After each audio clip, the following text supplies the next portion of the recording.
بسم اللہ الرحمن الرحیم۔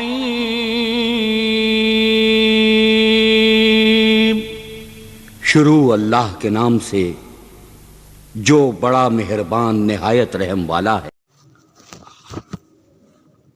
سب سے بڑا دشمن وہ انسان کا اپنا نفس ہے۔ یہ بڑا گرو گھنٹال بلکہ مہا بدماش ہے۔ اسی نفس نے عزازیل کو، جو کہ طاؤوس الملائکہ تھا، اسے ابلیس اور شیطان بنا دیا۔ اس سے آپ اندازہ لگا سکتے ہیں کہ یہ نفس کس قدر شیطان سے بھی بڑا شیطان ہے کہ جس نے شیطان کو بھی شیطان بنایا۔ قرآن مجید میں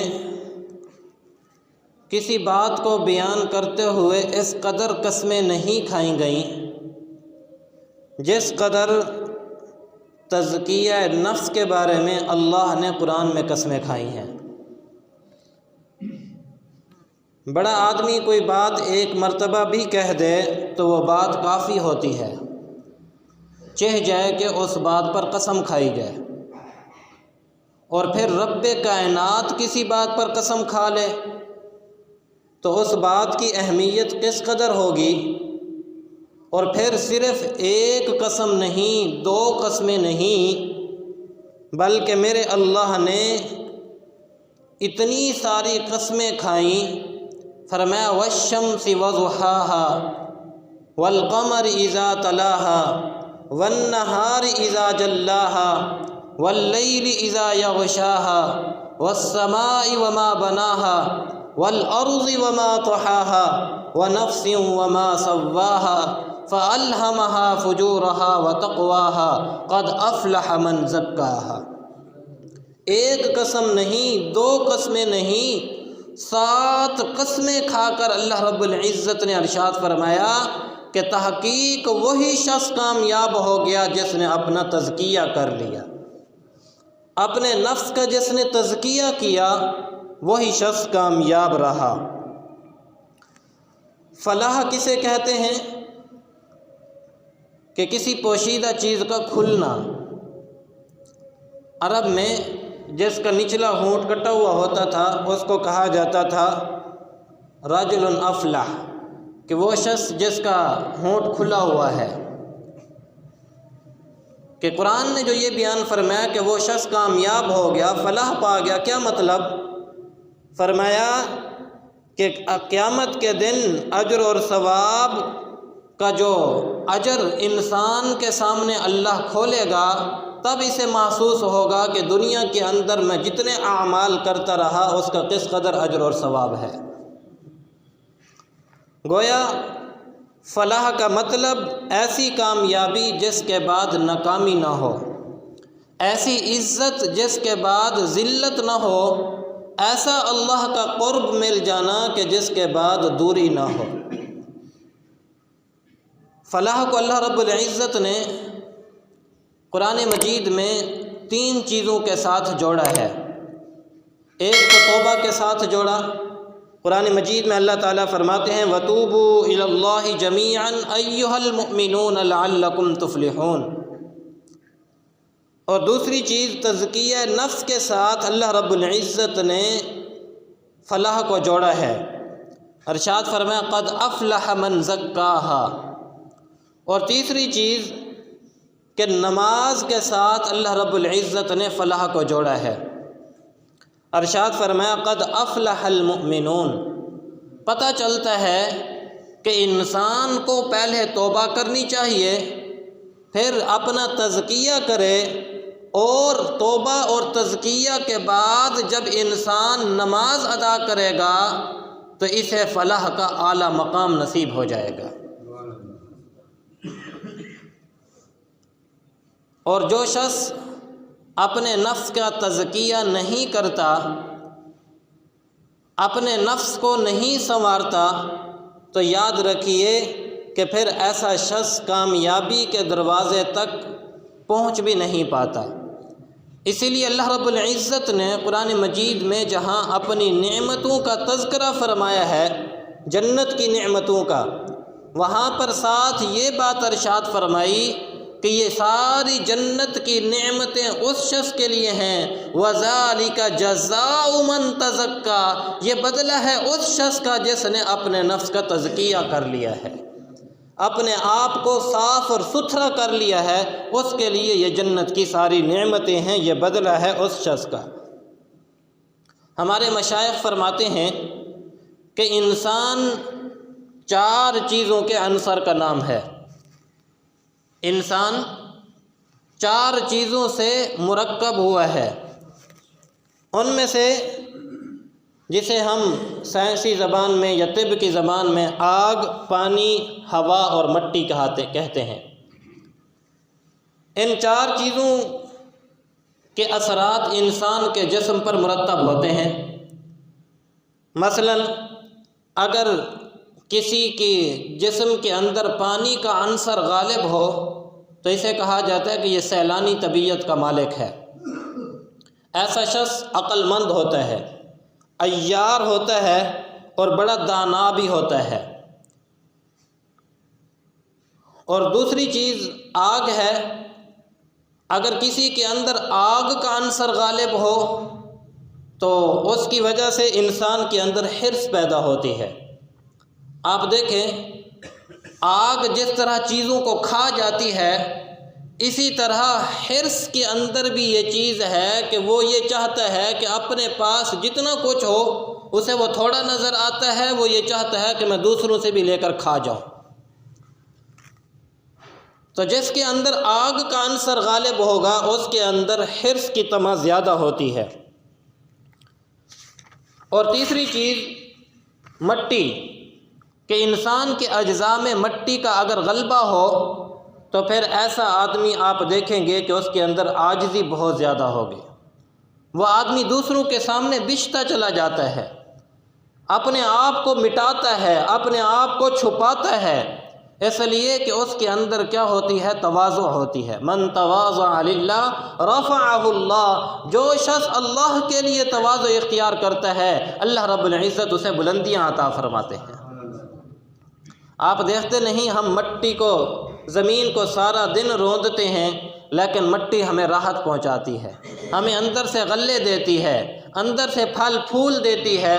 تواضع والے شخص کے اندر یہی بات ہوتی ہے کہ وہ اپنی میں کو مٹا دیتا ہے اور لوگوں کے کان و تکلیف کے باوجود ان کی طرف پھول پھینکتا ہے، ان کی طرف پھل پھینکتا ہے۔ اور چوتھی چیز ہے ہوا۔ اگر انسان کے اندر ہوا کا عنصر غالب ہو تو ایسے انسان کے اندر تکبر ہوتا ہے۔ ہوا آپ دیکھیں کہ یہ اوپر کو اٹھتی ہے، تو انسان کے اندر اگر ہوا کا عنصر غالب ہے تو اس کے اندر بھی تکبر پیدا ہوتا ہے۔ جیسے آپ بال کے اندر ہوا بھر دیں تو وہ زمین پر ٹکتی نہیں ہے، تھوڑی سی اس کو کک لگ جائے تو وہ پتہ نہیں کہاں سے کہاں تک پہنچتی ہے۔ تو یہ انسان بھی اسی طرح ہی ہے کہ اگر اس کے اندر تکبر ہے، غرور بھرا ہوا ہے، تو تھوڑی سی کہیں بات ہو جائے بس اس کی ناک پھر زمین پر نہیں، یہ پھر اپنے آپ کو آسمانوں میں اڑتا ہوا محسوس کرتا ہے۔ اس کے اندر تکبر اور غرور آ جاتا ہے۔ اور عجیب بات ہے کہ انہی 4 چیزوں کی کمی اور زیادتی کی وجہ سے انسانی جسموں کے اندر بیماریاں پیدا ہوتی ہیں۔ ہر چیز کے اندر اعتدال انسانی صحت کے لیے جس طرح ضروری ہے، تو یہ بات بھی یاد رکھیے کہ انسان کی روحانی بیماریوں کا تعلق بھی انسان کے نفس کے ساتھ تعلق رکھتا ہے۔ اگر انسان کی روح صحیح معنوں میں اور انسان کا نفس صحیح معنوں میں کام کرتا رہے تو یہ انسان معتدل انسان بن کر زندگی گزارتا ہے۔ اگر اس کے اندر کسی قسم کی بیماریاں پیدا ہو گئیں، نفس کے اوپر کسی بیماری کا غلبہ ہو گیا تو پھر انسان روحانی طور پر کیا ہو جاتا ہے؟ بیمار ہو جاتا ہے۔ قرآن مجید میں اللہ رب العزت ارشاد فرماتے ہیں وَنَهَى النَّفْسَ عَنِ الْهَوَىٰ، کہ وہ لوگ کہ جنہوں نے اپنی نفسانی خواہشات کو روک لیا۔ تو خواہشات کا تعلق کس کے ساتھ ہے؟ انسان کے نفس کے ساتھ ہے۔ اسی طرح سفاہت کا تعلق بھی انسان کے نفس کے ساتھ ہے۔ قرآن مجید میں اللہ تعالیٰ ارشاد فرماتے ہیں الا من سفیہ نفسہ، کہ وہ کہ جنہوں نے اپنے نفس کو حماقت میں ڈال دیا۔ اور اسی طرح بخل کا تعلق بھی انسان کے نفس کے ساتھ ہے۔ قرآن مجید میں اللہ تعالیٰ ارشاد فرماتے ہیں وَأُحْضِرَتِ الْأَنفُسُ الشُّحَّ، اور حسد کا تعلق بھی انسان کے نفس کے ساتھ ہے۔ قرآن مجید میں اللہ تعالیٰ ارشاد فرماتے ہیں حَسَدًا مِّنْ عِنْدِ أَنفُسِهِمْ، اور اسی طرح تکبر کا تعلق بھی انسان کے نفس کے ساتھ ہے۔ قرآن مجید میں اللہ تعالیٰ ارشاد فرماتے ہیں لَقَدِ اسْتَكْبَرُوا فِي أَنفُسِهِمْ۔ تو پتہ یہ چلتا ہے کہ انسان کا نفس ان بیماریوں کا منبع اور مرکز ہے۔ اگر انسان کا نفس ٹھیک ہو جائے تو ان تمام بیماریوں کا علاج ہو جاتا ہے۔ اس لیے انسان کو چاہیے کہ اپنے نفس کا تزکیہ کرے۔ علامہ ابن قیم رحمۃ اللہ علیہ فرماتے ہیں کہ ہمیں کیسے معلوم ہوگا کہ ہمارے اندر روحانی طور پر بیماریاں ہیں؟ یہ ذرا غور طلب بات ہے۔ دیکھیں نا، حکماء حضرات، حکیم اور ڈاکٹر حضرات علامتیں بتاتے ہیں۔ جی آپ کو سانس کی تکلیف ہے تو کرونا ہوگا، جی آپ کو یہاں پہ پین ہو رہی ہے، درد ہو رہا ہے تو آپ کو گردے کی تکلیف ہوگی، آپ کا پیشاب اس رنگ کا آ رہا ہے تو آپ کے مثانے کے اندر گرمی ہوگی، آپ کے جسم اگر ہیٹ کر رہا ہے تو کہتے ہیں جی آپ کو شدید بخار ہوگا، اگر آپ کے سر درد کر رہا ہے اور ٹھیک نہیں ہو رہا تو کہتے ہیں جی آپ کا بلڈ ہائی ہو گیا ہے۔ تو علامتوں سے بیماریوں کی کیا ہوتی ہے؟ تجویز ہوتی ہے۔ تو علامہ ابن قیم رحمۃ اللہ علیہ نے کچھ ایسی علامتیں ذکر فرمائی ہیں جس سے پتہ چلتا ہے کہ انسان کی روح، انسان کا اندر کا نفس بیمار ہو چکا ہے۔ اب وہ کیا ہیں؟ حضرت فرماتے ہیں کہ سب سے پہلی علامت کہ انسان فانی چیزوں کو ہمیشہ اور باقی رہنے والی چیزوں کے اوپر ترجیح دینا شروع کر دے۔ دنیا فانی ہے، اس انسان کو دنیا کے گھر بنانے کی تو فکر ہے لیکن آخرت کا گھر بنانے کی کوئی فکر نہیں۔ دنیا کی مال اور دولت اکٹھے کرنے کی تو فکر ہے لیکن آخرت کی کوئی فکر نہیں کہ وہاں بھی تو جا کر میرے لیے کوئی کام کی چیز میں لے جاؤں گا تو تبھی کام آئے گی۔ دیکھیں نا، دنیا کے کام ہم جانتے ہیں کہ پیسے ہوں گے تو کام بنیں گے۔ بھائی جس طرح دنیا کے کام پیسوں سے بنتے ہیں، یاد رکھیے قیامت کے دن انسان کا کام انسان کے اعمال سے بنے گا۔ وہاں پر مال اور دولت سے کام نہیں بنے گا، انسان کے عہدے سے کام نہیں بنے گا، انسان کی دنیا کی عمارتوں سے، دنیا کے تعلقات سے کام نہیں بنے گا۔ وہاں انسان کا کام انسان کے اعمال سے بنے گا۔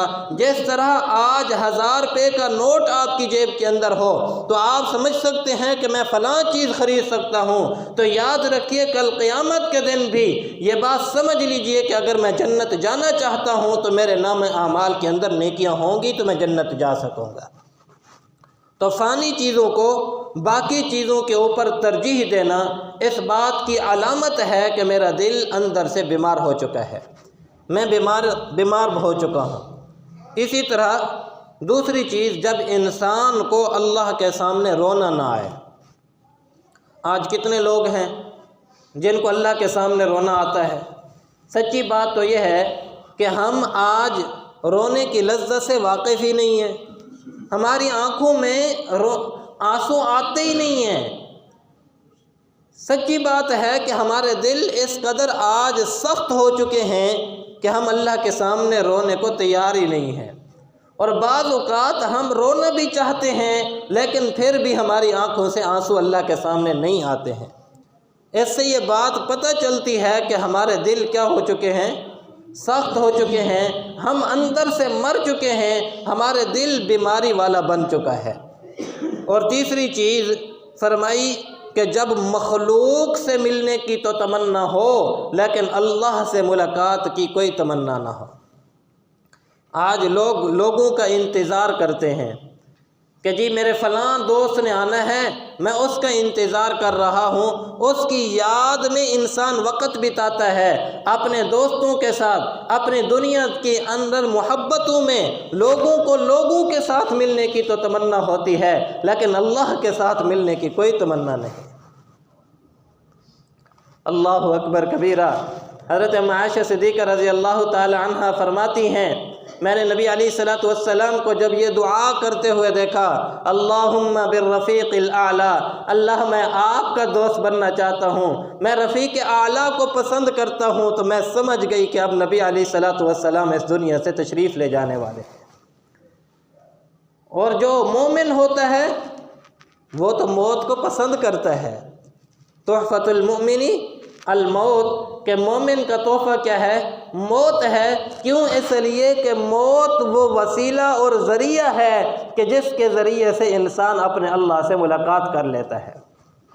آج اگر ہم اپنے گریبانوں کے اندر جھانک کر دیکھیں تو کیا خیال ہے ہم میں سے کوئی شخص جتنی دنیا کی ملاقاتوں کی تمنا رکھتے ہیں کہ اس قدر ہم اللہ سے ملاقات کی بھی تمنا رکھتے ہیں؟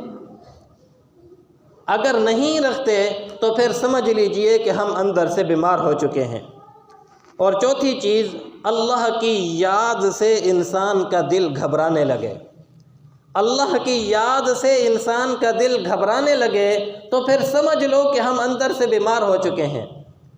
ہمارے حضرت جی بڑا خوبصورت جملہ فرماتے ہیں، فرمایا کہ کسی کا تعلق اللہ سے دیکھنا ہو تو اس کا مصلی کے ساتھ تعلق دیکھ لو، جتنا تعلق مصلی کے ساتھ اس کا ہوگا اتنا تعلق انسان کا اللہ کے ساتھ ہوگا۔ وگرنہ مصلی اپنے اوپر کسی کو بیٹھنے نہیں دیتا ہے، جلدی سے اچھال دیتا ہے۔ آپ تھوڑی دیر بیٹھ کر تو دیکھیں یہاں تسبیح پڑھ رہے ہوں، فوراً خیال آتا ہے یار میں نے فلاں کام بھی جانا ہے، تسبیح چھوڑی وہ گئے۔ نماز پڑھنے آتے ہیں 10 خیالات آ جاتے ہیں، یار میرے فلاں کام بھی رہ گیا، فلاں کام بھی رہ گیا، فلاں کام بھی رہ گیا، فوراً باہر نکلیں گے۔ قرآن اٹھائیں گے، دل ہی نہیں چاہتا، 1 رکوع 2 رکوع پڑھتے بھی نہیں ہیں کہ ہمیں دنیا کے خیالات اس قدر ستاتے ہیں کہ مسجد سے فوراً نکل کر بھاگتے ہیں کہیں ہمارے وہ کام ہی نہ رہ جائے۔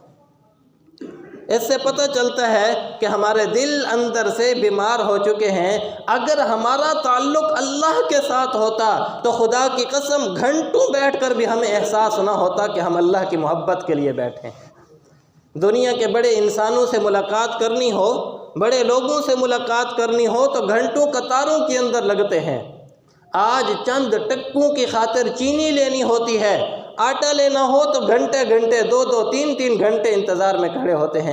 ایسے ہے یا نہیں ہے؟ بھائی جس کے دل کے اندر اللہ کی محبت بھری ہو وہ یہاں آ کے 2 رکعت پڑھنا بھی گوارا نہیں کرتا۔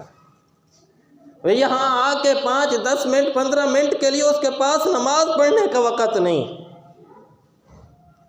اور بعض لوگ اللہ انہیں ہدایت نصیب فرمائے، مسجد کے احاطے میں دکانیں ہوتی ہیں لیکن اس کے باوجود انہیں یہ توفیق نصیب نہیں ہوتی کہ ہم دکانیں بند کر کے جائیں اور نماز پڑھ لیں۔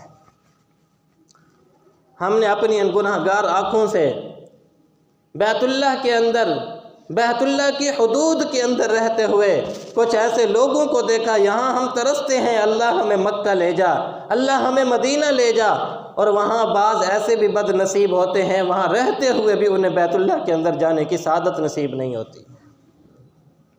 اس کی وجہ کیا ہوتی ہے؟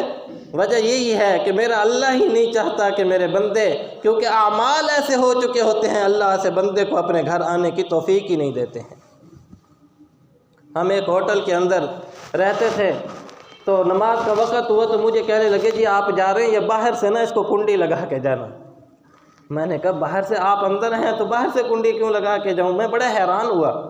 کہنے لگا اصل میں نماز کا وقت آیا تو پولیس والے آ جاتے ہیں ہمیں چیک کرنے کے لیے، حرم کے اندر کیونکہ تھے تو پولیس والے چیک کرنے آ جاتے، باہر سے کنڈی لے گئی یہ دیکھتے تو وہ سمجھتے نماز پڑھنے چلے گئے، اندر تو کھول کے نہیں آتے ہیں نا، تو کہتے ہم اندر ہوتے ہیں۔ حالت یہ ہے تو میرے بھائی یہ وہ بیماریاں ہیں جس سے صاف پتہ چلتا ہے کہ ہم اندر سے کس قدر بیمار ہو چکے ہیں، ہمارا اللہ سے کس قدر تعلق ٹوٹ چکا ہے، ہمارا کنیکشن اللہ رب العزت کے ساتھ بالکل کس قدر منقطع ہو چکا ہے۔ ہم قریب رہ کر بھی نہ آئیں، اس سے بڑی بد نصیبی اور کیا ہو سکتی ہے؟ جہاں حی علی الفلاح حی علی الصلاح کی صدائیں جاتی ہوں، اور پھر بعض ایسے بھی ہوتے ہیں، کئی دفعہ ایسے شخصوں کو دیکھا ہے کہ مسجد میں آتے ہیں، جماعت کھڑی ہوتی ہے، واش روم ہوا، وضو کیا، ہاتھ دھوئے، وہاں سے چلے گئے۔ واہ میرے اللہ، کیسے آپ نے دلوں کے اوپر پردے ڈال دیے ہیں کہ مسجد میں آ کر بھی جماعت کھڑی ہوئی ہوتی ہے لیکن اندر آنے کی توفیق نصیب نہیں ہوتی۔ حضرت شیخ الحدیث رحمۃ اللہ علیہ نے ایک واقعہ لکھا ہے، فرماتے ہیں ایک مرتبہ ایک شخص نے بازار سے مچھلی لی، تو مچھلی کو لیے پہنچانے کے لیے اس نے اپنے ساتھ ایک خادم لیا کہ میرے گھر یہ مچھلی پہنچا دو، میں تمہیں اتنی اجرت دوں گا۔ اس نے کہا ٹھیک ہے۔ ساتھ اس نے شرط طے کر دی کہ میں جب راستے میں جا رہا ہوں تو اگر نماز کا وقت ہو گیا تو میں نماز پڑھوں گا۔ اس نے کہا ٹھیک ہے، تم پڑھ لینا نماز۔ اور راستے میں جاتے ہوئے نماز کا وقت ہوا، اس نے کہا آپ اپنی مچھلی کے پاس کھڑے ہوں، میں ذرا نماز پڑھ کے آتا ہوں۔ اب اندر نماز پڑھنے کے لیے جب گئے تو بہت دیر لگا دی، لوگ نمازیں پڑھ کے جا رہے ہیں، وہ اندر سے نکل نہیں رہا۔ تو مالک نے باہر سے آواز دی کہ تمہیں کس نے اندر روک کے رکھا ہے؟ باقی تو سب باہر آ رہے ہیں، تم اندر ابھی تک بیٹھے ہوئے ہو۔ کہنے لگے کہ جس ذات نے تمہیں باہر روک کے رکھا ہے اسی ذات نے مجھے اندر روک کے رکھا ہوا ہے۔ سچی بات ہے، آج جو ہم یہاں بیٹھے ہیں نا، یہ اس ذات کی توفیق سے بیٹھے ہیں، مگر نہ اللہ تعالیٰ بھی ہمیں کسی دنیا کے کام میں پھنسا دیتا، کسی دنیا کی جھنجھٹ میں ہم بھی اس طرح پھنس جاتے کہ اللہ کے گھر میں آنے کی ہمیں بھی توفیق نہ ہوتی تو ہم کیا کر سکتے تھے۔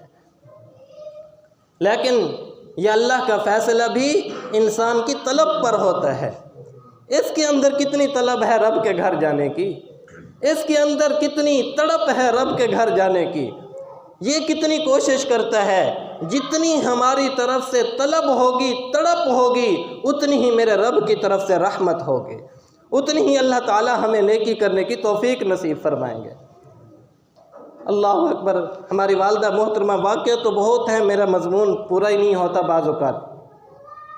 ہماری والدہ محترمہ غالباً 2001 میں حج پڑھنے کے لیے تشریف لے گئیں۔ اماں جی فرماتی ہیں کہ ہمارا جب واپسی کا دن تھا، ہم حرم میں بیٹھے ہوئے تھے تو میرے قریب ایک عورت زارو قطار رو رہی تھی، بہت زیادہ رو رہی تھی۔ اماں جی فرماتی ہیں کہ میں بڑی اس کے متاثر ہوئی، تو میں نے اس کو، پاکستانی عورت لگتی تھی، میں نے اس کے قریب ہوئی، میں نے اس سے پوچھا بیٹی کیا ہوا، آپ اس قدر رو کیوں رہی ہیں؟ کہنے لگی اماں جی آپ اتنے دور سے یہاں آ کر حج کر کے واپس جا رہی ہیں، ہم 22 سال یہاں رہ کے آج واپس جا رہے ہیں، لیکن ہمیں ایک دن بھی ایسا نصیب نہیں ہوا کہ ہم حج کر سکیں۔ 22 سال رہ کر ہمیں یہ توفیق نصیب نہیں ہے۔ میں اس بات پر رو رہی ہوں کہ یا اللہ اتنی دور دور سے دنیا آ کے تیرے گھر کا طواف کر کے چلی جاتی ہے، حج جیسی عظیم عبادت کر کے واپس چلی جاتی ہے، اور ہم تیرے گھر میں رہ کر بھی تیرے گھر کا طواف نہ کر سکے۔ تو یہ اس بات کی علامت ہوتی ہے کہ ہم اندر سے گندے ہو چکے ہیں، ہمارے اندر بالکل سیاہ ہو چکا ہے۔ اگر ہمارا من پاک ہوتا، صاف ہوتا، تو کبھی بھی یہ واقعہ اور اس طرح کے حالات پیش نہ آتے۔ یہ کیسے ہو سکتا ہے کہ ایک مومن کے کان کے اندر رب کی طرف سے صدا پہنچے اور اس کا دل نہ تڑپے؟ وہ کیسے ہو سکتا ہے کہ رب کے سامنے سجدے میں پڑا ہو اور پھر کہے کہ مجھے دنیا کے کام یاد آتے ہیں؟ نہیں، یہ اس بات کی علامت ہے کہ ہمارے دل اندر سے بالکل گندے اور سیاہ ہیں، ہمارا نفس امارہ بن چکا ہے، اس کے علاج کی ہمیں ضرورت ہے۔ اور جو لوگ نیک ہوتے ہیں وہ ان کا جی نہیں بھرتا عبادت کرنے سے، جی ڈھونڈتا ہے پھر وہی فرصت کے رات دن، جی ڈھونڈتا ہے پھر وہی فرصت کے رات دن، بیٹھے رہیں تصور جانا کیے ہوئے۔ جنہیں اللہ سے محبت ہوتی ہے، جن کی لو اللہ کے ساتھ لگی ہوئی ہوتی ہے، وہ گھنٹوں گھنٹوں بیٹھ کر اللہ کے سامنے ذکر کرتے ہیں، بیٹھے رہتے ہیں، کبھی نمازیں پڑھ رہے ہیں، کبھی اشراق پڑھ رہے ہیں، کبھی اوابین پڑھ رہے ہیں۔ وہ ان کا کوئی نہ کوئی بہانہ ڈھونڈتے ہیں کہ کس کے ذریعے سے ہم اللہ کو اپنے قریب کر لیں، اللہ کا قرب حاصل کر لیں۔ تو اس لیے یہ بات ذہن میں رکھیے کہ انسان کے دو واضح ترین دشمن، ایک دشمن انسان کا شیطان اور دوسرا دشمن انسان کا نفس ہے۔ ان دونوں دشمنوں کے درمیان تھوڑا فرق ہے۔ شیطان جو ہے یہ ہر حال میں انسان سے گناہ کروانا چاہتا ہے۔ ایک گناہ کا وسوسہ ڈالے گا، اگر انسان کر لے تو ٹھیک ہے، نہیں تو پھر کوئی اور گناہ کا وسوسہ پیدا کر دے گا، وہ نہ کیا تو پھر کسی اور گناہ کا وسوسہ ڈال دے گا، یعنی کسی نہ کسی گناہ کا وسوسہ شیطان ڈالتا رہتا ہے۔ لیکن اس شیطان سے بھی بڑا شیطان، بڑا انسان کا دشمن انسان کے اندر کا نفس ہے۔ آپ جانتے ہیں انسان کو خطرہ باہر کے دشمن سے اتنا نہیں ہوتا جتنا اندر کے دشمن سے ہوتا ہے۔ یہ اندر کا CID ہے۔ آپ دنیا کی مہارتوں کو جانتے ہیں، جب جنگیں ہوتی ہیں اندر سے جاسوسی ہوتی ہے۔ یہ جو جاسوسی کا سسٹم ہے، یہ جاسوسی کا نظام ہے، یہ کس لیے ہے؟ یہ اسی لیے ہے نا کہ دشمن اپنے دشمن کی اندر کی CID لیتا ہے، پھر اس کے مخصوص اس ٹارگٹ کے اوپر وہ نشانہ کرتا ہے جس سے اس کا دشمن کا نقصان زیادہ ہوتا ہے۔ تو یہ انسان کے اندر کا جو نفس ہے یہ اندر کا CID ہے، اور یہ شیطان کو باہر خبریں پہنچاتا ہے کہ اس فلاں چیز کے اوپر حملہ کرو، اور پھر انسان انہی چیزوں کے اوپر آ کر انسان دھوکہ بھی کھا جاتا ہے۔ اس لیے یہ بات یاد رکھیے کہ ازلی طور پر سب سے پہلی جو نافرمانی رب تعالیٰ کی عرش کے اوپر ہوئی ہے وہ کس کی وجہ سے ہوئی ہے؟ نفس کی وجہ سے ہوئی ہے، شیطان کی وجہ سے نہیں ہوئی ہے۔ اللہ تعالیٰ نے جو سارے فرشتوں کو حکم دیا تھا کہ اسجدوا لآدم، سب اللہ کے اس بندے یعنی آدم علیہ السلام کے سامنے سجدہ کرو، تو سب نے سجدہ کیا سوائے ابلیس مردود کے۔ اب مجھے بتائیے وہ اس سے پہلے شیطان تو نہیں تھا، وہ اس سے پہلے تو بڑا عبادت گزار تھا، بڑا اللہ رب العزت کے سامنے سجدے کرنے والا تھا، لیکن اندر کے نفس نے اس عزازیل کو جو طاؤس الملائکہ تھا اسے سب سے بڑا شیطان، اسے ابلیس مردود بنا دیا۔ تو ازل میں سب سے پہلی جو نافرمانی ہوئی وہ اسی نفس سے مکارہ کی وجہ سے ہوئی ہے۔ اللہ رب العزت نے، عجیب بات ہے، قرآن مجید کے اندر شیطان کے مکر کو کمزور مکر قرار دیا ہے، لیکن انسان کے نفس کے مکر کو بڑا مکر قرار دیا۔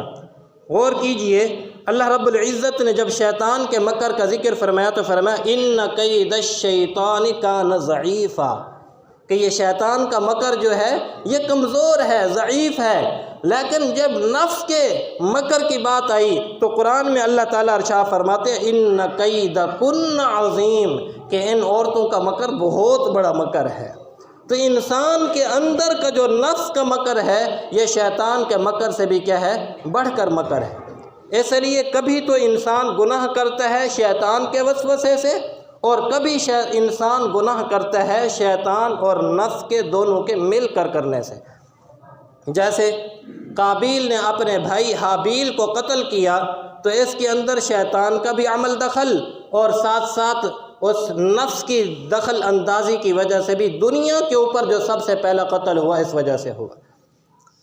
اور پھر حضرت اماں حوا علیہ السلام نے جو گندم کا دانہ اپنے شوہر حضرت آدم علیہ السلام کو کھلایا ہے تو اس کے اندر بھی شیطان کا وسوسہ، فوسوس الیہ الشیطان، کہ شیطان نے ان کے اندر وسوسہ ڈالا کہ یہ دانہ کھا لو، تمہیں یہ اللہ تعالی ہمیشہ ہمیشہ کے لیے جنت میں رکھیں گے۔ تو یہ شیطان کا وسوسہ، بعض اوقات یہ انسان گناہ نفس اور شیطان کے مل کر کرنے سے کرتا ہے، اور بعض اوقات صرف شیطان کے مکر سے کرتا ہے۔ ہمارے مشائخ فرماتے ہیں کہ یہ جو نفس ہے یہ چھوٹے بچے کی طرح ہے۔ آپ دیکھیں نا، چھوٹے چھوٹے بچے چھوٹی چھوٹی باتوں پر ضد کر کے کھڑے ہو جاتے ہیں۔ تو یہ جو نفس ہے نا یہ کطفل، مثل طفل کی طرح ہے، یہ چھوٹے بچوں کی طرح ضد کرتا ہے۔ اگر ایک وسوسہ مثال کے طور پر شیطان نے ڈالا اور نفس اس کے کرنے پر آپ کو مجبور کرے گا، یہ کر لو، یہ کر لو، یہ کر لو، وہ بڑی مشکل سے جان چھوڑتا ہے۔ اس لیے اس کی مثال یوں سمجھے، ہمارے بزرگوں نے، ہمارے حضرت جی نے بھی یہاں ایک واقعہ لکھا ہے۔ فرماتے ہیں کہ ایک بادشاہ کی اولاد نہیں تھی، اس نے اپنے وزیر سے کہا کہ اپنے بیٹے کو لے آنا تاکہ ہم تھوڑی اس کے ساتھ کھیل کود کریں، مستی کریں۔ بچہ آیا تو بیٹھا رہا، تھوڑی دیر کے بعد وہ رونے لگا۔ بادشاہ نے پوچھا وزیر سے کہ کیوں رو رہا ہے؟ کہنے لگا کہ بادشاہ سلامت بچہ ہے، روتا رہتا ہے۔ کہا کہ اس سے پوچھو کیا لینا چاہتا ہے، اس کو رونے نہ دو۔ اس نے کہا بادشاہ سلامت آپ بچے کی کون کون سی خواہش کو پورا کریں گے؟ انہوں نے کہا نہیں، میں بادشاہ ہوں، جو اس کا جی چاہے گا میں اسے دوں گا۔ کہا کہ پوچھا بچے سے، پوچھا کیا چاہتے ہو؟ بچہ کہنے لگا کہ بادشاہ سلامت مجھے ہاتھی چاہیے۔ بادشاہ نے ہاتھی دے دی۔ تھوڑی دیر تو ہاتھی کے ساتھ کھیلتا رہا، پھر رونے لگ گیا۔ بادشاہ نے پوچھا اب کیا مانگتا ہے؟ کہا کہ یہ مانگ رہا ہے کہ مجھے سوئی چاہیے۔ سوئی بھی مل گئی، تھوڑی دیر اس کے ساتھ کھیلتا رہا، پھر رونے لگا۔ بادشاہ نے پوچھا اب کیوں روتا ہے؟ کہا کہ بادشاہ سلامت اب یہ رو رہا ہے کہ ہاتھی کو سوئی کے نکے سے بھی گزار دیں۔ اب ہاتھی کو سوئی کے نکے سے کیسے گزارا جا سکتا ہے؟ تو ہمارے اکابر فرماتے ہیں کہ نفس کی مثال بالکل بھی عین ہی اسی طرح ہے کہ یہ نفس انسان سے ایک گناہ کروائے گا، نفس کبھی نہیں بھرتا انسان کا، یہ ایک گناہ کروائے گا، پھر اور گناہ کروائے گا، پھر اور گناہ کروائے گا، یہاں تک کہ انسان تو ختم ہو جاتا ہے لیکن انسان کے نفس کی خواہشات کبھی نہیں پوری ہوتی ہیں۔ اس لیے اس نفس کے علاج کرنے کی انسان کو ضرورت ہے، یہ کبھی نہیں بھرتا ہے۔ آپ دیکھیں یورپین ممالک کے اندر انسان کی ہر خواہش، یعنی انہوں نے بدکاریوں کے اڈے بنا دیے، جو نفسانی خواہش کو پورا کرنا چاہے چلا جائے، بڑھ کے سڑکوں کے اوپر کھلے عام بھی وہاں پہ بدکاریاں ہوتی ہیں، لیکن آپ حیران ہوں گے کہ اس کے باوجود وہاں پر زبردستی زنا بالجبر کے واقعات ہر ایک سیکنڈ کے اندر ایک واقعہ ہوتا ہے، یعنی 60 منٹ کے اندر کئی واقعات وہاں پر رونما ہو جاتے ہیں زنا بالجبر کے، حالانکہ وہاں زنا بالکل عام ہے۔ تو اس کی کیا وجہ؟ ایک مرتبہ امریکہ کی ایک ریاست میں ٹیکساس کا غالباً لکھا ہوا تھا کہ وہاں پر انہوں نے تحقیق کی کہ جب زنا یہاں عام ہے، کوئی جبر نہیں ہے، تو پھر زنا بالجبر کے واقعات کیوں ہیں؟ تو انہوں نے اس کے اوپر جب ریسرچ کی تو کہنے لگے کہ اس سے رضا بالرضا، زنا بالرضا جو ہے یہ تو عام ہو چکا ہے، اس سے ہماری نفسانی تسکین پوری نہیں ہو رہی، تو ہم چاہتے ہیں کوئی ایسا نیا کام کیا جائے جس سے ہماری نفسانیت کو تسکین ملے۔ تو انسان کی نفس کو تسکین نہیں ملتی ہے کبھی۔ آپ دیکھیں، آپ اپنی نظر کو اگر غلط استعمال کریں، اللہ نہ کرے، پہلے تو نظر کی حفاظت کرنی چاہیے کہ اگر انسان ایک چیز کو دیکھتا ہے، غلط نگاہ اٹھاتا ہے، تو انسان یہ چاہتا ہے میں ایک مرتبہ دیکھوں گا پھر نہیں دیکھوں گا، لیکن یہ انسان کی غلط سوچ ہے۔ جب ایک مرتبہ دیکھتا ہے، یہ پھر نگاہ اٹھانے کا انسان کا نفس تقاضا کرتا ہے، پھر اٹھاتا ہے، پھر اٹھاتا ہے، یہاں تک کہ یہ انسان کا نفس انسان سے گناہ کروا کے انسان کے اندر کے دل کو سیاہ کروا دیتا ہے۔ اسی لیے یہ نفس جو ہے یہ خواہشات کا منبع اور مرکز ہے، یہ انسان سے گناہ کرواتا رہتا ہے، یہ کبھی نہیں بھرتا۔ لیکن بعض لوگ جو اپنے نفس کا تزکیہ کر لیتے ہیں، اپنے نفس کو ٹھیک کر لیتے ہیں، وہ پھر اپنے نفس کو، یہی نفس پھر نفس امارہ کی بجائے نفس مطمئنہ بن جاتا ہے۔ پھر یہ نفس کے اندر خواہشیں بری پیدا نہیں ہوتی، پھر اس نفس کے اندر جو خواہشات پیدا ہوتی ہیں وہ نیکی کی پیدا ہوتی ہیں۔